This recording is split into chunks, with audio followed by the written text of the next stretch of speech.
આગામી દિવસોમાં સમગ્ર રાજ્યની સાથે કચ્છ જિલ્લામાં ગુણોત્સવનો કાર્યક્રમ યોજાનાર છે। તેના અનુસંધાને આજે ભુજ ખાતે એક બેઠકનું આયોજન કરાયું હતું, જેમાં જિલ્લા પ્રાથમિક શિક્ષણાધિકારી શ્રી બહાદુરસિંહ, માધ્યમિક શિક્ષણાધિકારી શ્રી પટેલ, જિલ્લાની શિક્ષણ સમિતિના ચેરમેન શ્રી કેશુભાઈ પારસિયા વગેરે ઉપસ્થિત રહ્યા હતા અને માર્ગદર્શન આપ્યું હતું। સમગ્ર રાજ્યની સાથે કચ્છ જિલ્લામાં પણ જિલ્લા પંચાયત હસ્તકની તમામ પ્રાથમિક શાળાઓ, નગર શિક્ષણ સમિતિની પ્રાથમિક શાળાઓ તથા આશ્રમ શાળાઓમાં આગામી 20, 21 અને 22 નવેમ્બરના રોજ ગુણોત્સવ 5નું આયોજન કરાયું છે, જેમાં આંતરિક તથા બાહ્ય મૂલ્યાંકન એક સાથે કરવામાં આવશે। આ માટે જિલ્લાના શિક્ષણ તંત્ર દ્વારા તમામ પ્રકારની તૈયારીઓ થઈ ચૂકી છે। જિલ્લા પંચાયત પ્રમુખ ત્રિકમભાઈ છાંગા, શિક્ષણ સમિતિના ચેરમેન કેશુભાઈ પારસિયા તથા પ્રાથમિક શિક્ષણાધિકારી બહાદુરસિંહ સોલંકીના માર્ગદર્શન હેઠળ તમામ તાલુકાના પ્રાથમિક શિક્ષણાધિકારીઓ, બીઆરસી કોર્ડિનેટરો તેમજ સર્વ શિક્ષા અભિયાન સ્ટાફગણ જહેમત ઉઠાવી તમામ પ્રક્રિયા સુપેરે પાર પાડવા કમર કસી રહ્યા છે।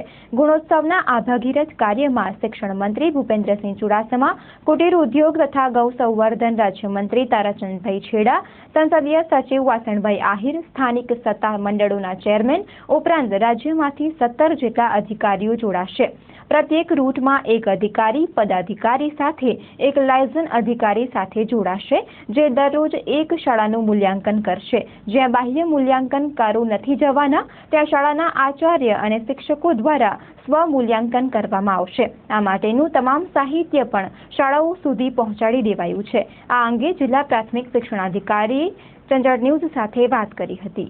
આપ સૌ જાણો છો તેમ રાજ્ય સરકારનો જે અતિ મહત્વાકાંક્ષી કાર્યક્રમ છે, શિક્ષણની ક્વોલિટી એન્હાન્સમેન્ટના સંદર્ભમાં વાત કરીએ તો સંખ્યાત્મક તો આપણે ઘણી બધી રીતે આગળ છીએ ગુજરાતના પ્રાથમિક શિક્ષણમાં, પણ ગુણાત્મક રીતે જે આગળ વધવાની આખી વાત છે એના પરિપ્રેક્ષ્યમાં વાત કરીએ તો આપણા જિલ્લામાં અને સમગ્ર ગુજરાત રાજ્યની અંદર 20, 21 અને 22 નવેમ્બર 2014ના રોજ ગુણોત્સવનો કાર્યક્રમ યોજાવાનો છે।